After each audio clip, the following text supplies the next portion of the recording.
Okay, we'll begin. Good evening, everyone. For those of you who don't know, my name is Mark Fernandez, old student of Tara Institute. So this week we'll start again. So I'm going to read out the Refuge and Bodhicitta prayer that is read out on the Tuesday nights here and on the Wednesday night teachings with both with Geshe Doga. So we say that before each teaching, and that's general practice in all the Gelugpa traditions that we have, so that with His Holiness the Dalai Lama or Lama Zopa Rinpoche, that prayer in particular will be read out. So I'll read it out. I'll read it out 3 times. So I'll do it in English. I go for refuge until I'm enlightened to the Buddha, the Dharma and the highest assembly. From the virtuous merit that I collect by practicing giving and other perfections, may I attain the state of a Buddha to be able to benefit all sentient beings. I go for refuge until I am enlightened to the Buddha, the Dharma and the highest assembly. From the virtuous merit that I collect by practicing giving and other perfections, may I attain the state of a Buddha to be able to benefit all sentient beings. I go for refuge until I am enlightened to the Buddha, the Dharma and the highest assembly. From the virtuous merit that I collect by practicing giving and other perfections, may I attain the state of a Buddha to be able to benefit all sentient beings. So by saying this prayer, we're setting a very good intention or direction or motivation. So, so as we discussed briefly last week, setting up a good motivation at the beginning sets the tone or the energy for the activity, whether it's listening to teachings, going through your day, whatever. So if you start with a good motivation, there's the momentum there to make sure the result's good. So as a result of that, the strength of that action is much stronger. It's because it's more focused. So I'll just give you an anecdote that from my own experience. Once I was very keen to meditate, just once. I'm only joking, but it's just you get bear with me. So I jumped onto the cushion and sat down and started meditating, thinking, "Oh, this is good. Seems to be going very well. Fabulous." Finished, and then. Anyway, the next teaching I went to was Geshe Doga. He pointed out very politely but very directly that, well, no, you need to establish a motivation first before you do the activity. So we're actually going to be covering the law of cause and effect tonight, and once you see that, you can see my action of doing meditation without a motivation, good motivation. Maybe the result probably was positive but not very well directed. And what Geshe Doga was indicating was, no, you focus first with the motivation, and then you do the activity, and then you finish and dedicate. So it's all, if you like, directed towards that positive intent. Does that sound good? So he was very kind, Geshe. He didn't pick me out, he just mentioned it. But very, very pertinent point. So let's go over, like we've done in previous weeks, we'll go over some of the key points that are related to Buddhism that we've covered and how they relate to happiness and avoidance of suffering. So the first one is we all have a valid wish for happiness and don't want suffering. So that's perfectly understandable, perfectly reasonable. So there's no school of Buddhism that's saying, oh no, you need to suffer. Suffering is good. So that's definitely not the case. So the natural wish we have, whether we're Buddhists or not, to have happiness and to avoid suffering, Buddhists share the same view, that that's a perfectly understandable natural inclination for a being to have. So in Buddhism, though, the main source of happiness is the mind itself. So. And I'll bring up Geshe Doga again, because he's in one of his books, he said that a peaceful mind is a happy mind. So it seems to be true, I think.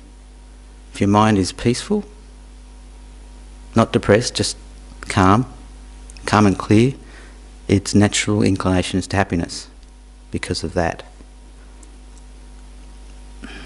So the practice of meditation assists us in developing that peaceful, calm, happy mind.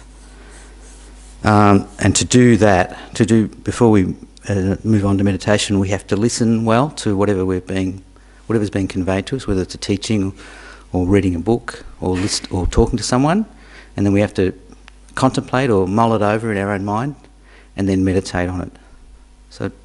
And it works in that sequence. So the more we can do that, the better.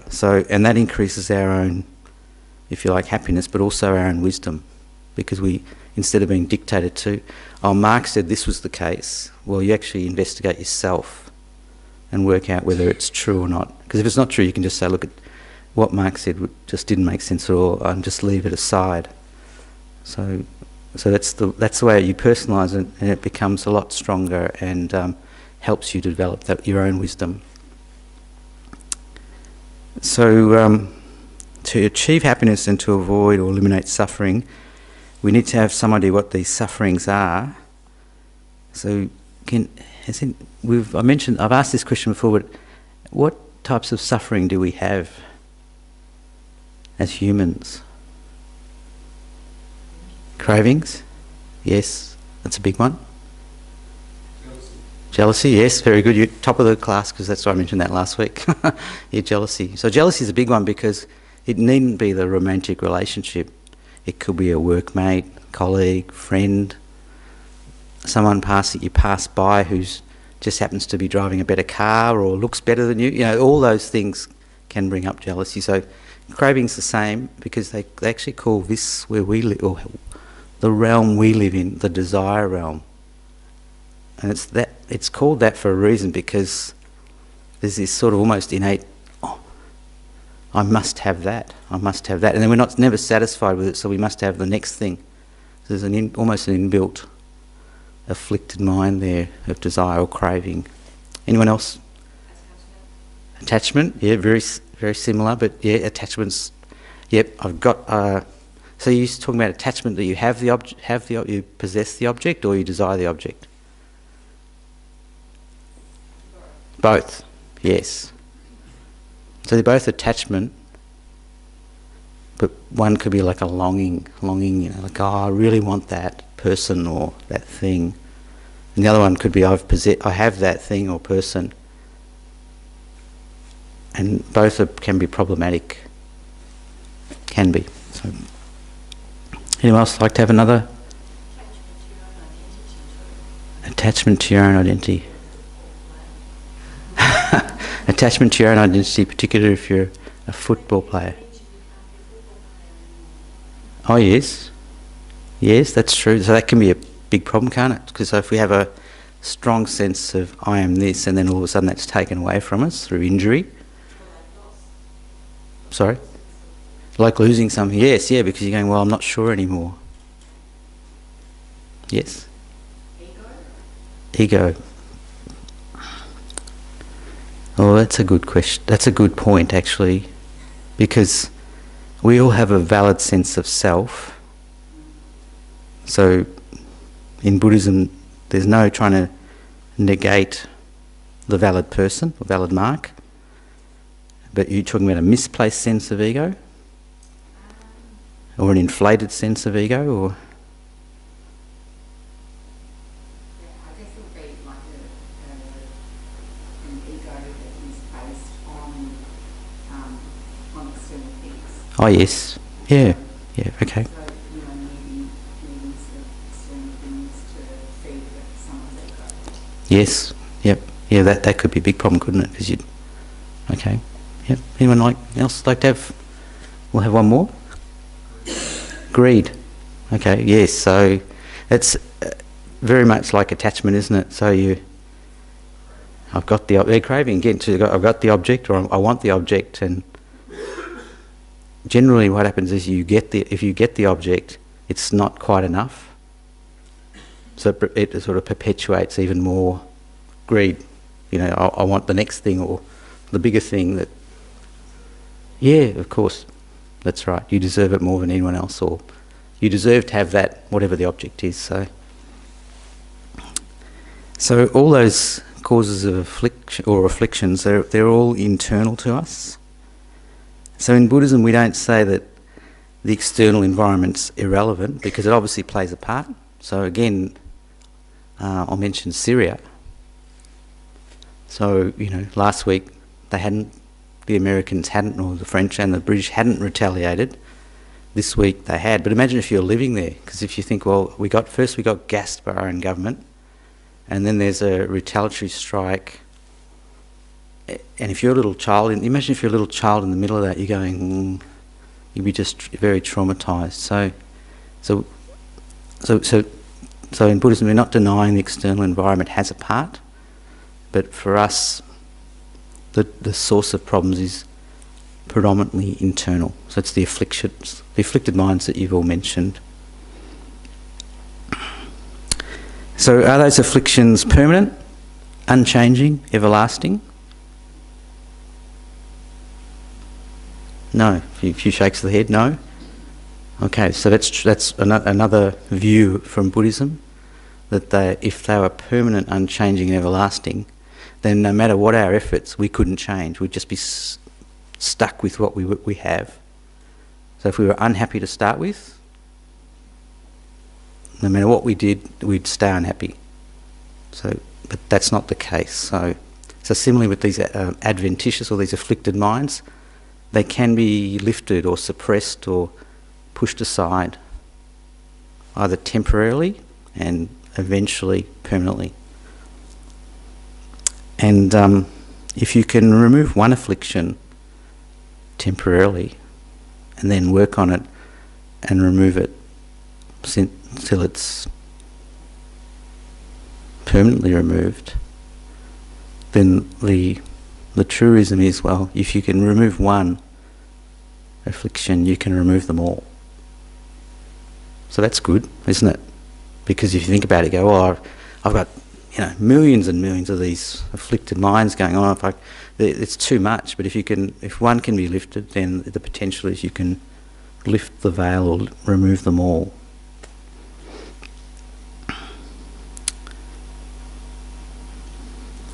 So within the teachings, there are the three methods: listening, contemplating, meditating. So we've covered those. And I'll just go a little bit from my experience of this. So just regarding the mind of jealousy.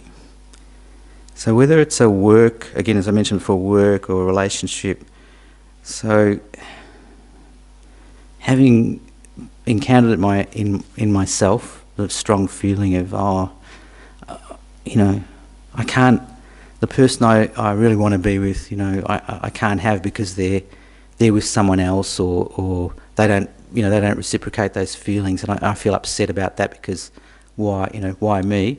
That applying this method, there actually did seem to be a sense of separation after a while.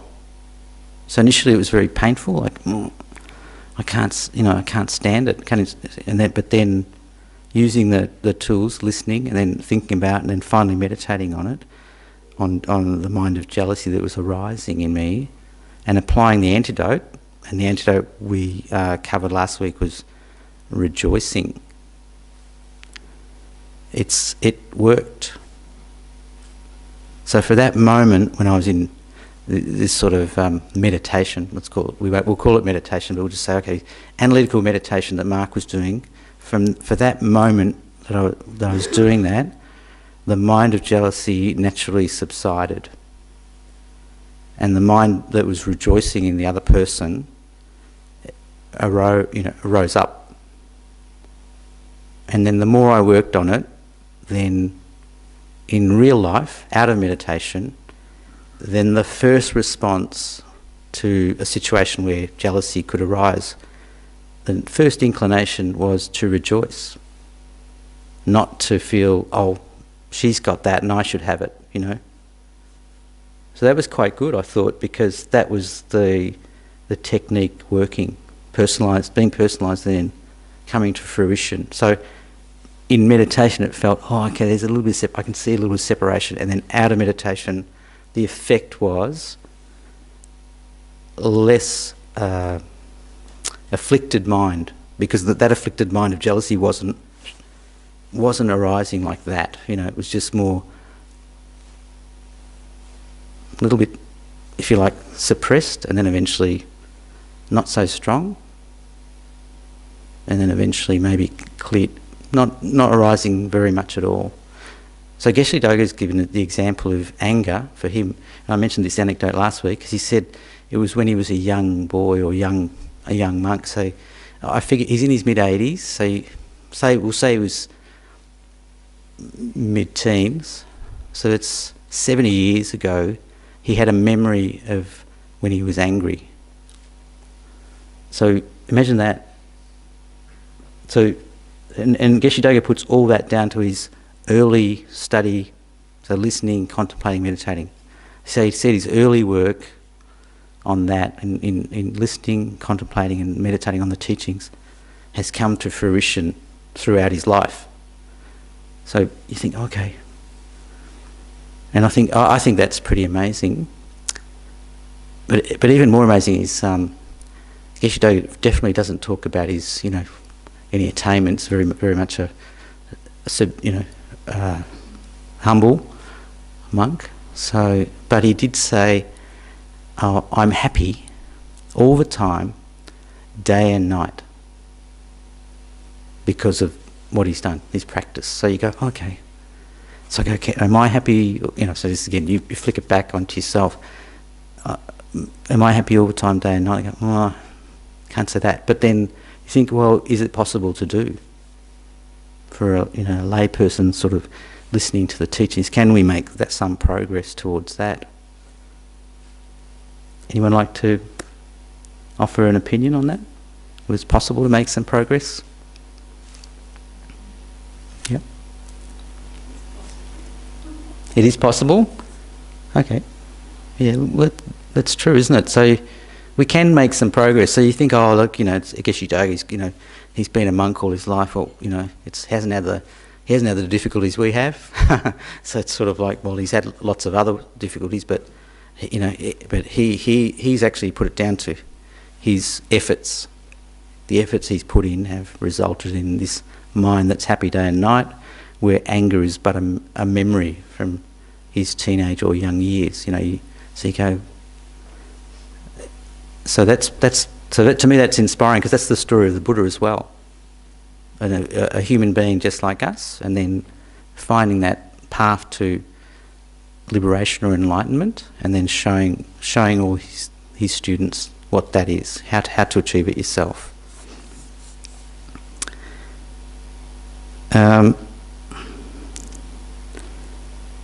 So the other thing is, if we have a level of happiness, we should guard it as we would our own eyes. So that, I don't know if you've ever heard that before. So if you have a level of happiness, say it's here, then you shouldn't let it slip. So why shouldn't you let the mind slip? If the mind's here, say it's above the midpoint, and then your tendencies are, well, I've lost my job, my relationship's rubbish, I feel sorry for myself, things are not working out, maybe I can mope for a while. So what's wrong with that? Anyone? Nothing? Okay. Yes, yeah, but it's even more insidious than that. Yes, but if you have a level of happiness in your mind, you go, it's above the midpoint, it's pushing there, it's good, and you let it slide, it's very difficult to bring it back up. It's really difficult, because the tendency will be then to, you have more forces coming into, keep it down. And despite your best efforts, you'll be in that funk of, oh, well, I've been moping for a month or two, it's too hard, I'll just stay here. So, stuck, yes, that's That's it. So, again, this is some more advice from Geshe Doga to me. Inner teaching, so he might have been directing it at everyone, but at the time I was going through those things. Job loss, relationships a bit iffy, external things are not that good, feeling sorry for myself. And my initial thing was, oh, well, look, why don't I mope for a day or two? That'll be all right, won't it? That's good. And then Geshe Doga was very much like, no, do not let the mind slip. So I took his advice, and the result was, for that period, so I held myself up. I kept my motivation good. I kept my energy up, and then slowly things changed. But then when I look back, I go, well, that was amazing because, my mind was happy, despite all the external things. My mind stayed happy. So I was going, okay. So there's a real danger, isn't there? Well, this is the point. Don't let the mind slip. So if you have a level of that mental happiness, don't lose it. You guard it.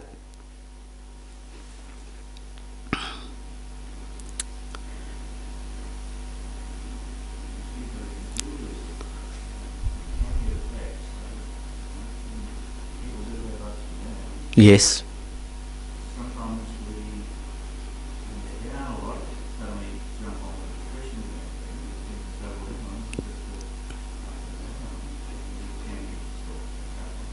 I think it's a really think we're going to stay up here all the time. Yes. Well, again, I come back to the point I made about Geshe Doga. He said, "I'm happy all the time, day and night."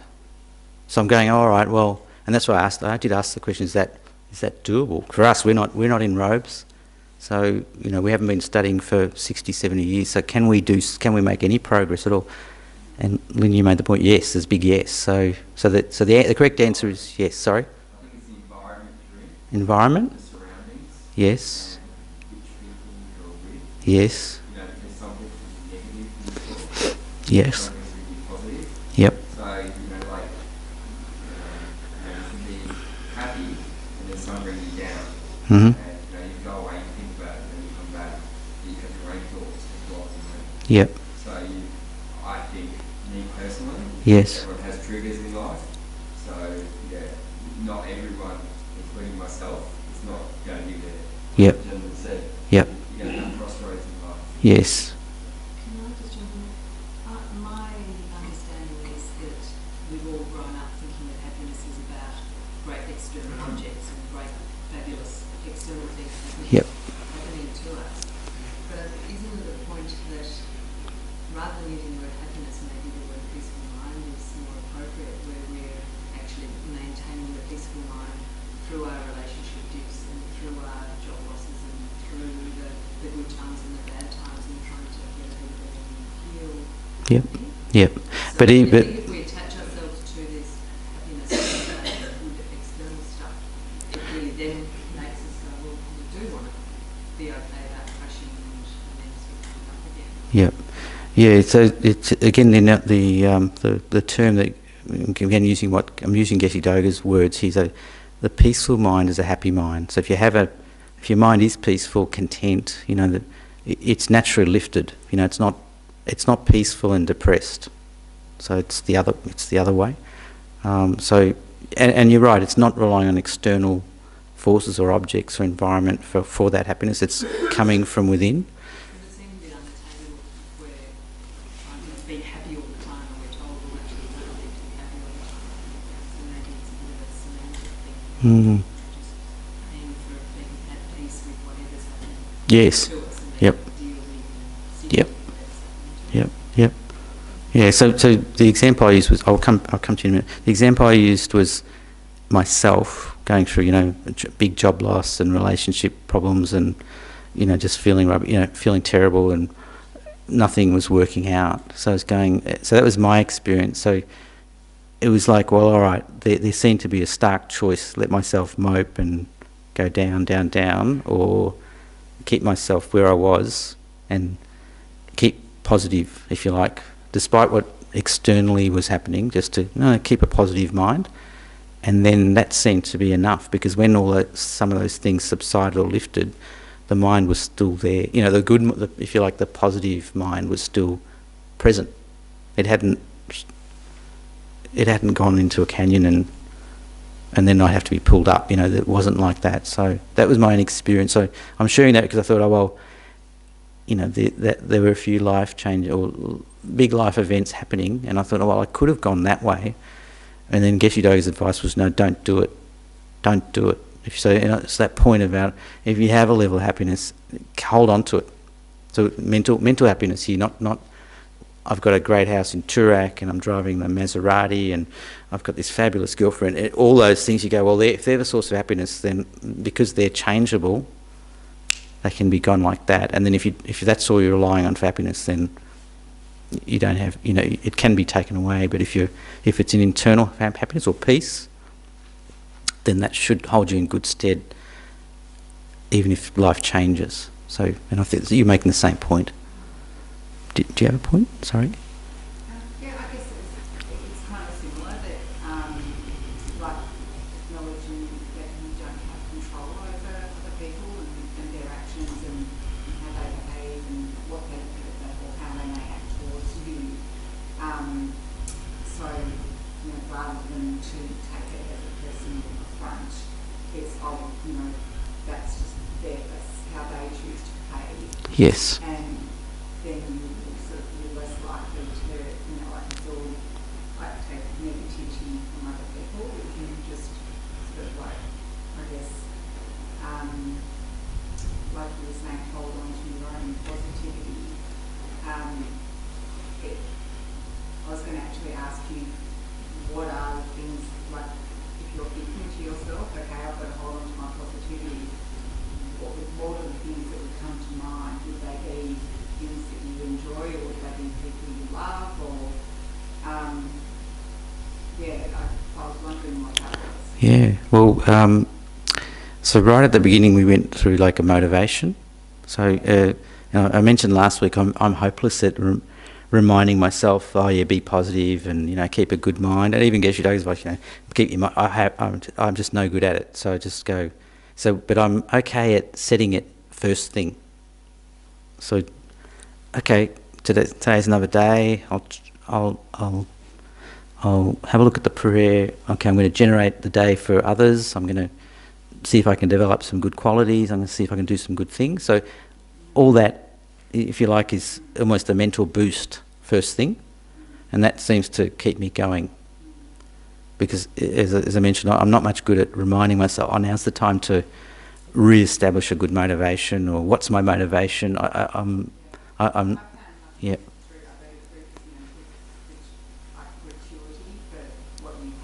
Yeah. Rather than what you've lost, if you are grateful for what you have. Yes.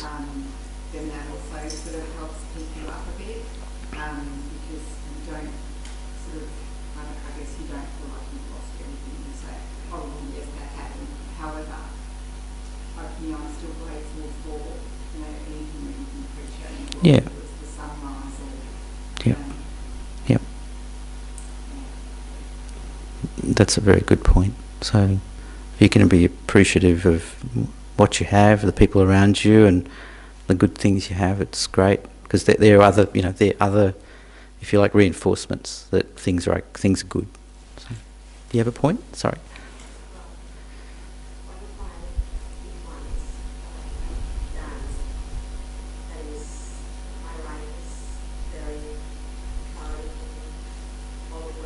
Yes.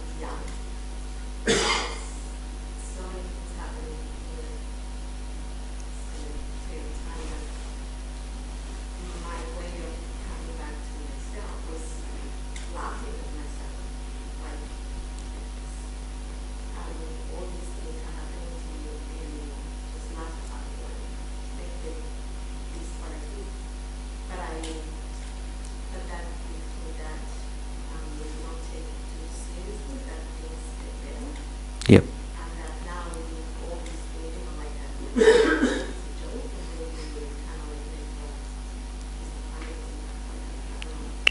Yeah. That's good. Yep. So is that more having a more well, looking at it in a more light-hearted way? Is that what you're saying? You looked at what was happening in a more light-hearted way. That it's almost humorous. I can get through that and then move on. It's not that bad. Yeah. Yeah. Yes.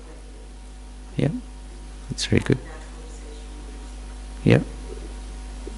So you're doing, well, from a Buddhist context, I'd say you're doing, if you're not meditating, you're doing a little bit of contemplation, aren't you? Because you're reflecting on what's happening or what's around you, what issues you have, and then thinking about them and going, oh, is it really as bad as I thought it was, or not as bad as that? It's good, you know. So it's very good. Do you have a point? No? No. Okay. Motivation that you said the other week about setting a motivation in the morning. Mm-hmm. You said, for example, everyone I meet today is a potential friend. Yes, it's actually a friend. A friend. So. That was a great. I did that worked. And how did that work? Did it work? Did it make a difference to you? It made a difference because it was like an anchor.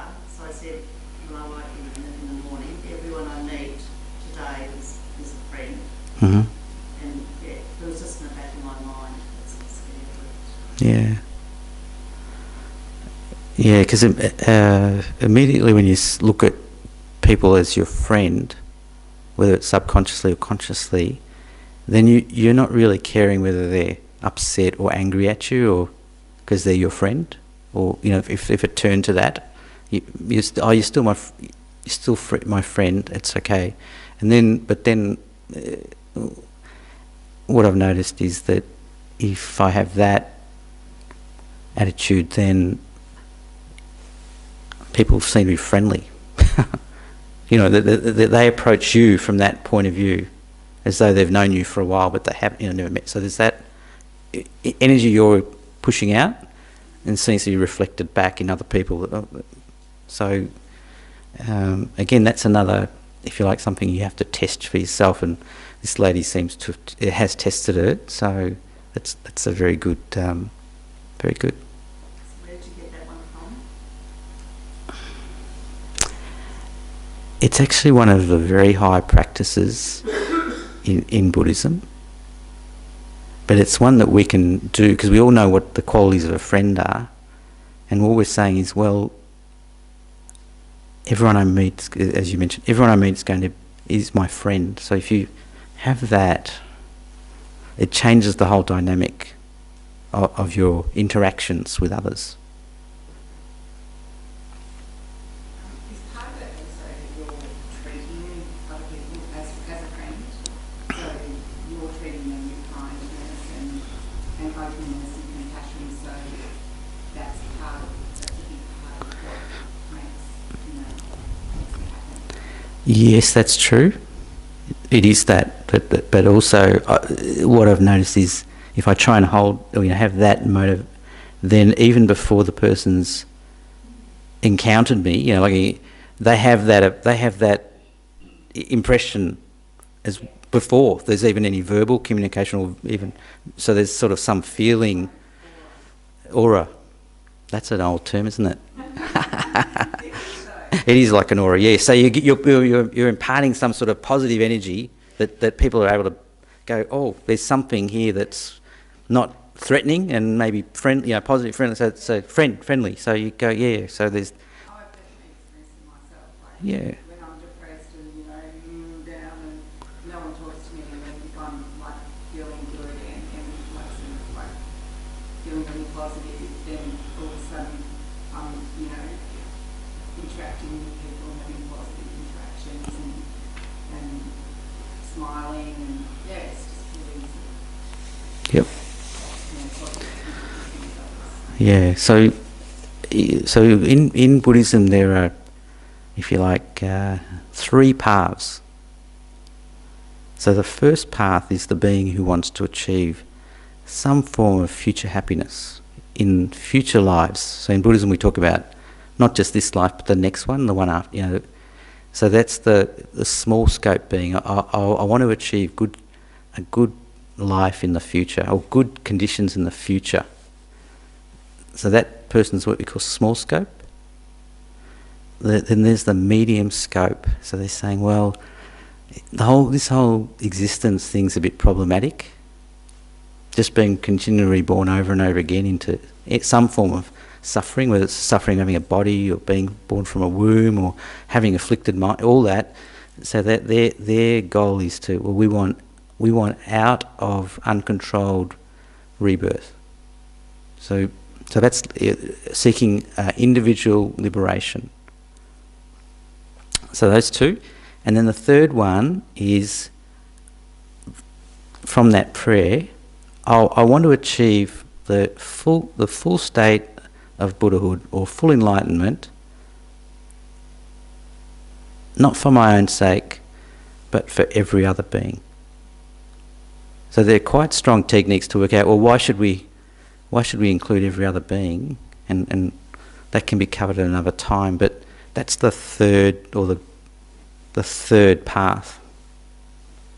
So what you're talking about is that third path, because you're actually pushing it out to not my own happiness, but that interaction I have with all my fellow human beings. So it's quite profound, really. So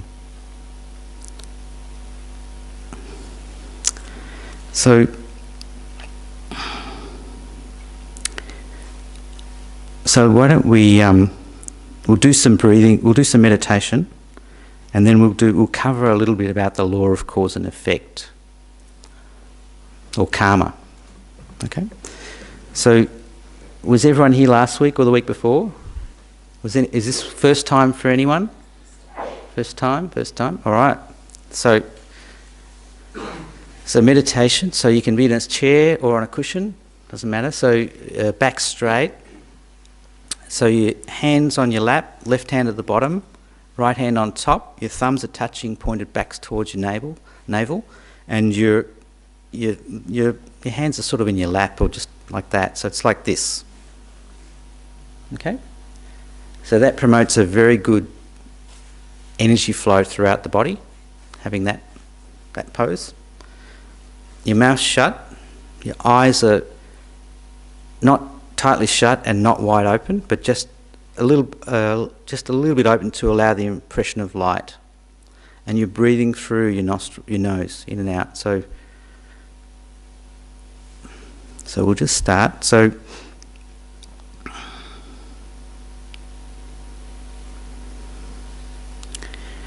breathe in,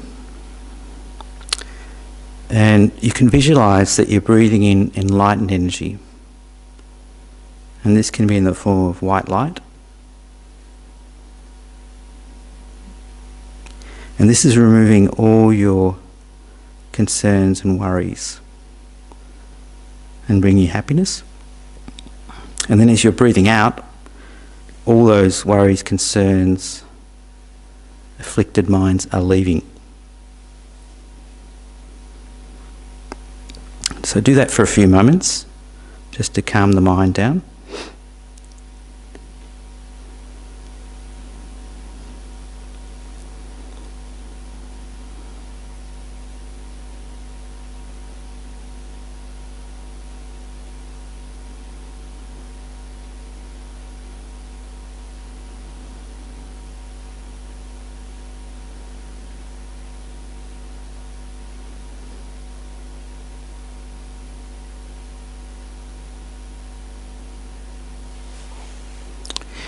So then switch your focus to the sensation of the breath as it's going in and out through your nostrils.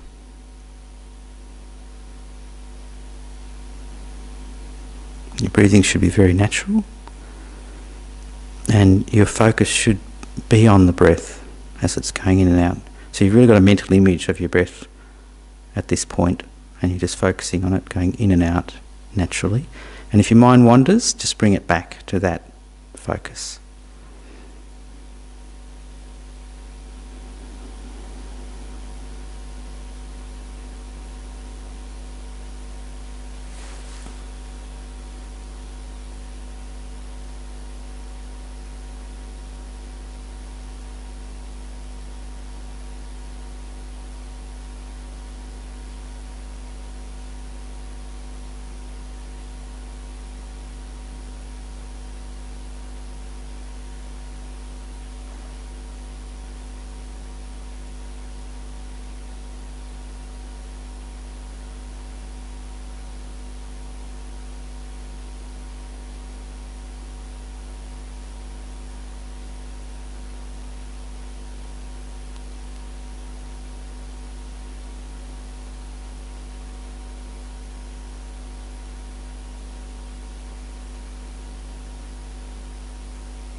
So when you're comfortable, just bring your attention back to the room and open your eyes.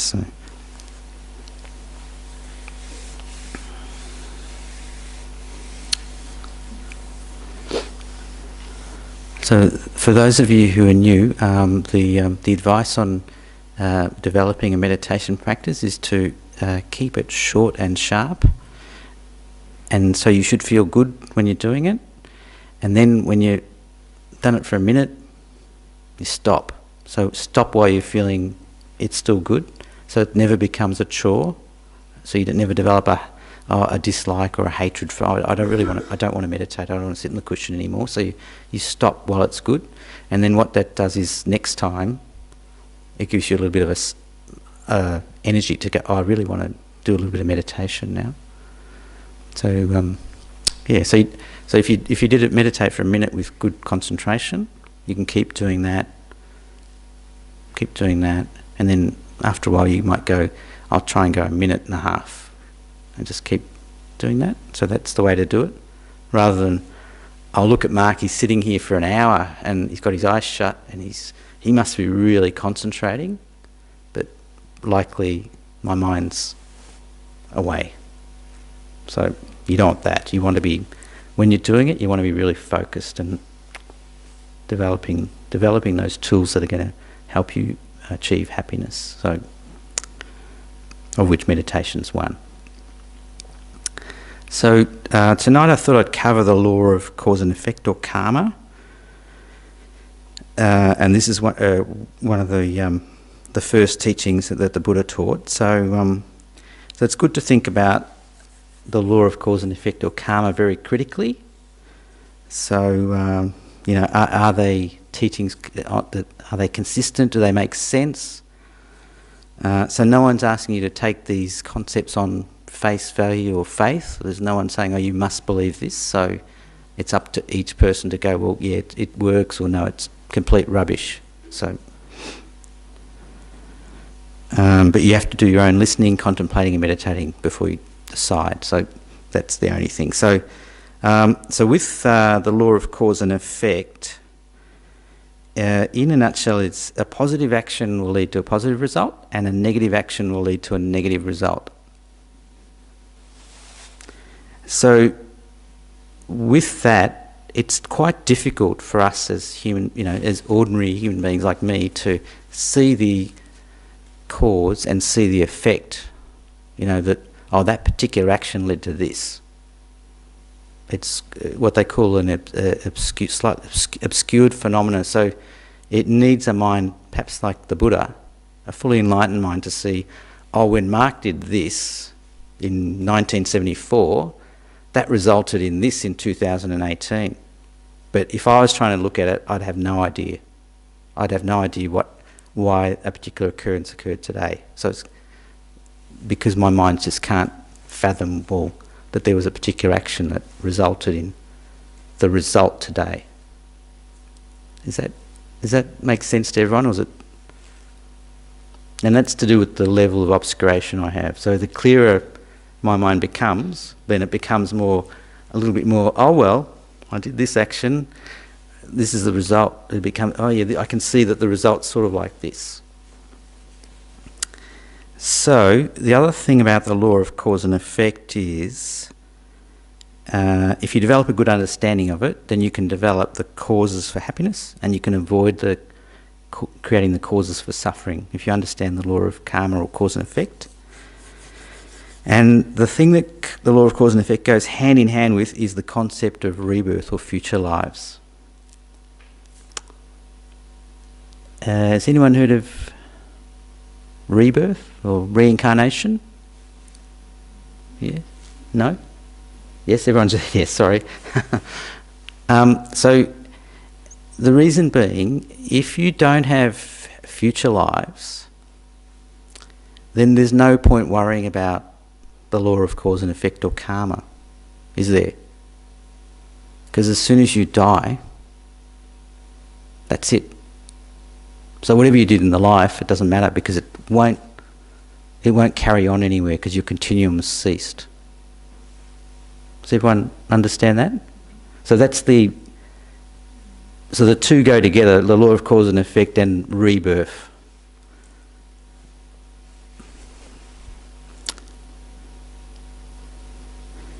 So I'll cover this is from a classic presentation on karma, complete karmic action. So if in terms of a karmic action of the body and the speech, you need the four things. You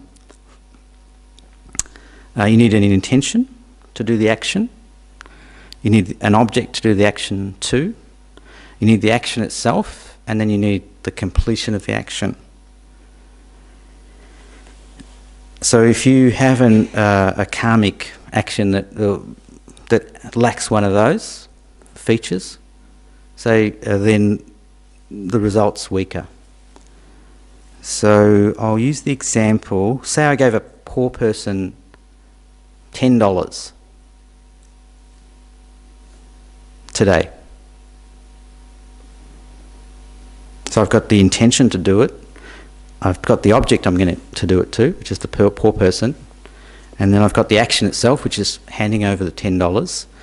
And then the completion of the action, the other person receiving the $10. So that's a complete action there. And then next week, I receive a gift of $100. So is one the cause and the other one the effect? Yes? Not necessarily. That's the best answer, because again, for an obscured mind, going, well, yeah, that's the cause and that's the effect, it's quite difficult to tell, because in this realm, the karma is quite quick. So if we do very good actions throughout the life, then they can ripen very quickly into good results. So that's one of the advantages of living in this world.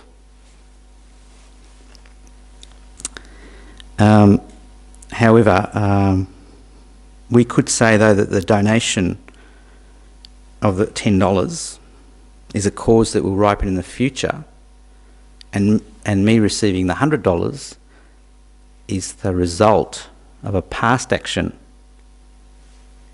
That's true. We don't know what time in the past that action was created. It could be earlier in the life, it could have been previous life, but we can confidently say it's not that $10 turning into $100. So even though karma can ripen quickly, generally there's sort of a bit of a gap. Not all the time, but generally. So this can explain people that we may see, and again we can highlight celebrities or whatever, but you can see people who have fame, wealth, attractiveness, but poor morals. So can anyone think of in their minds of people who fit the bill, fit that description? So if you can, then you think, well, how come she has got those wealth and fame and etc., but she's got her moral compass is zero, or his is so what we would say is, well, the good qualities and environment and results are a result of previous causes created for those things to happen, and the immoral mind that they have now is the cause of future and present unhappiness. So then you can see, well, the world apparently seems to be unfair, but that's how it works in terms of the law of cause and effect.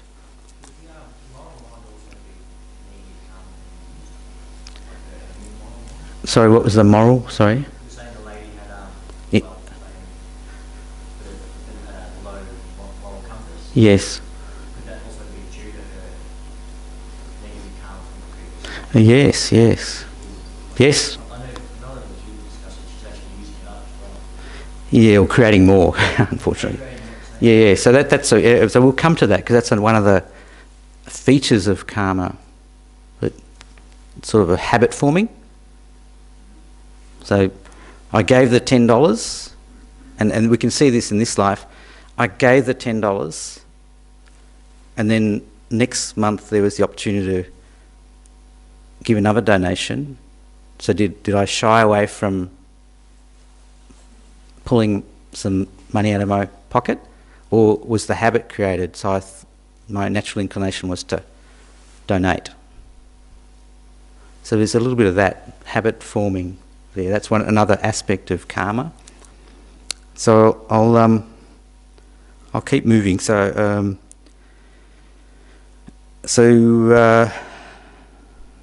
this is from Geshe Dogen, from one of his very early teachings. Negative karma is that which results in unpleasantness or unsatisfactoriness or suffering. Happiness is the opposite, that which results in satisfactoriness or happiness.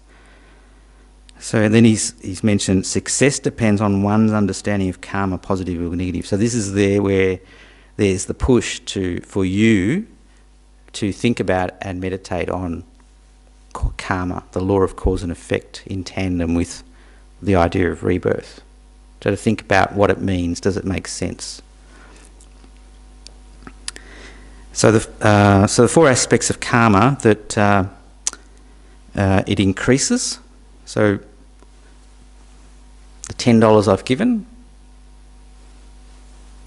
the result can increase.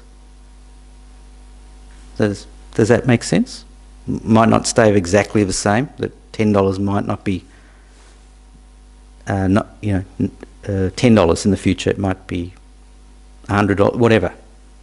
Inflation, we'll call it inflation. But the karma is definite. So if you've created that action, that the result will definitely ripen at some stage. Does that sound okay? It won't just, it'll sit there somewhere. I'll come to where it sits, but then it'll ripen. It's definitely going to ripen.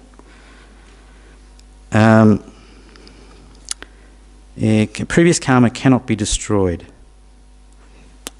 This one's got a bit of a rider on it. So even though it's created, you can mitigate it or turn it into something else, or completely sort of whip it round. So it's not going to, if it's negative, it can be purified. If it's positive, it can be made better. So there's a little bit of that there. And then the fourth point is you're not able to experience what one has not created. For example, you can't experience the results of someone else's good actions. So, so where is the karma stored? Anyone like to venture an answer? Yes? Within ourselves. Somewhere? Like anywhere? Like, can you point to a place? Sorry? Within, your soul or continuum, your mental continuum. Generally, they use the term mental continuum because, the mental continuum. So this karma is stored on a so-called mental continuum. So it's a mind stream, if you like, a mind stream. So it's the mind stream that, from Buddhist perspective, when you die, the karma ripens to throw you to the next rebirth, and then that continuum continues on in another rebirth. So a karma bank. Yes, a karma bank, yeah. Karma bank.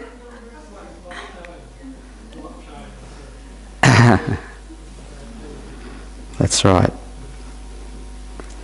So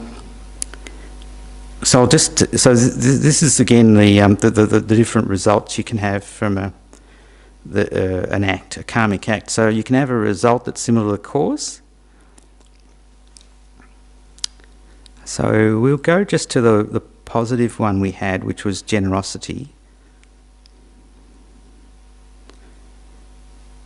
So the result similar to the cause is habit. So we've covered that. $10. So then the habit could be created to naturally be generous next time. that mind of miserliness is sort of a bit shaken. So you sort of, okay, you're in need, I'll give you something, you know. So that's good. And then the other one is experience. So one will gain possessions or wealth, and people will be drawn to us because of our kindness. So that's from generosity. So there's that two, habit and experience. So it's a result similar to the cause. The result of fruition, so this is really looking at, well, the rebirth you have will, or the life you have will be filled with resources and friends because of the mind of generosity and the actions of generosity. So that comes back to, I think, Geshe Doga's point, you know, the positive cause creates the positive result. So that's the only way it works. It doesn't create a negative result if you create a positive action. And then the result of the environment, for generosity, is the environment is very good. So that your conditions are very good. So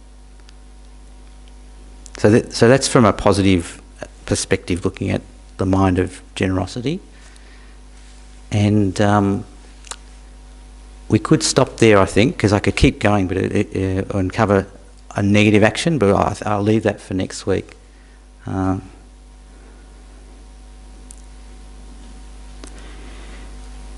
So has anyone got any questions on the law of cause and effect or karma before we finish? Yes?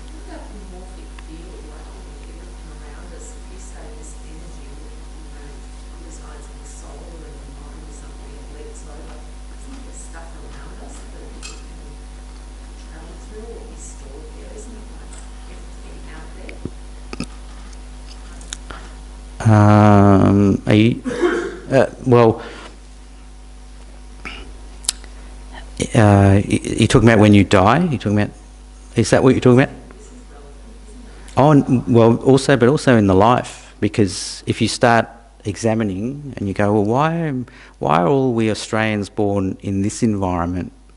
Why do we have all these conditions? And there's a collective karma we talk about, you know, shared environment, shared existence, clean water, food, all those things. We have we know each other, so there must be some connection there that potentially from the past. So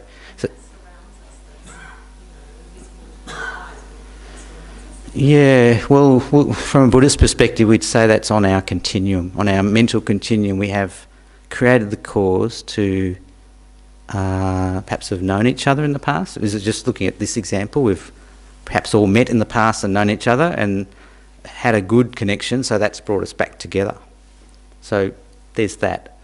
And then within the life, you go, well, I'm close to some people and I really barely know the other person. And why is that? And all, it could be just because you've cultivated a relationship, but sometimes you don't cultivate anything, it just seems to occur. So there's a little bit of the karma, if you like, naturally opening or creating, not evolving, but the karma ripening for things to happen. So, and in terms of rebirth, when we die, what we say is, well, the body's gone, it's dead, there's no, but the continuum goes on, goes to the next life, due to our karma, due to what causes and conditions we've created. So, Is that answer your question? You're talking about some sort of, you're talking about a force, the force. We are all connected, yes. Well, Through that mind thing, I thought maybe it might be something like a fog or a blanket that kind of has maybe has a sort of charge or something to it. fog, a blanket. Well, yeah. It's well, what we have, we all have a shared Buddha nature. So we all have that. So for us, it's a matter of recognising it and then also trying to, if you like, deal with the afflicted minds that prevent it from ripening. And so we all share that, and then from a karmic perspective, we also share, and this is what I was trying to point to, the karmic connection between us in the room, is that's been created in the past as well. You know, that we had some connection with each other to bring us here. So there's sort of a... so it's not an amorphous fog, it's a karmic connection, but also it's a... what we have in common is that Buddha nature. And from the Buddhist perspective, we say that all beings have that, but the human being has the potential to realise it. So I don't think I've answered your question, but yeah. Yeah. That would be good, actually. So, yeah. Just going back to the meditation, is there a long tradition of short form meditation, or are we adapting like 2020 cricket to the 20th century, or 21st century, sorry. 20th century, no, it's a good question. Is it New Age that we're adopting a New Age sort of Buddhism short form?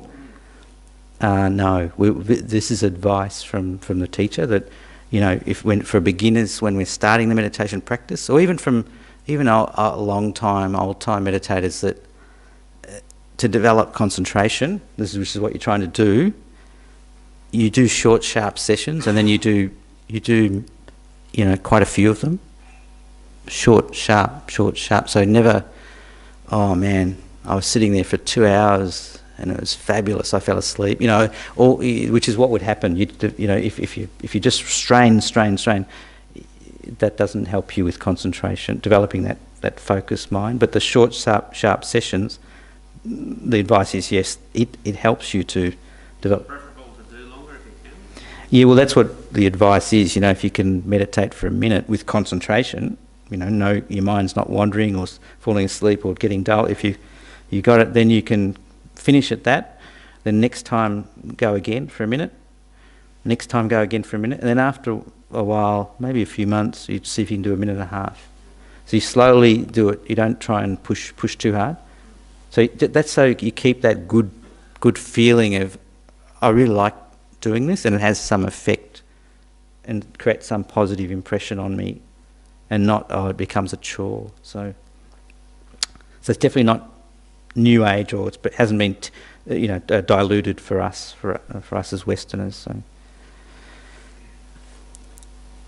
okay, so I think we'll finish there.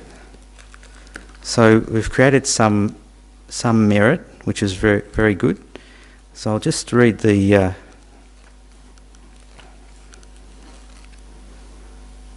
dedication prayer. So you can, as I'm reading, you can just think about it, because the thing again with the motivation, it's to personalise it, that it's not just someone reading it, it's me thinking this. And with the dedication, it's the same thing. So try and personalise it. So may I quickly become Guru, Lord Buddha, and lead each and every sentient being into his enlightened realm because of these merits. May the supreme jewel bodhicitta that has not arisen arise and grow, and may that which has arisen never diminish, but increase more and more.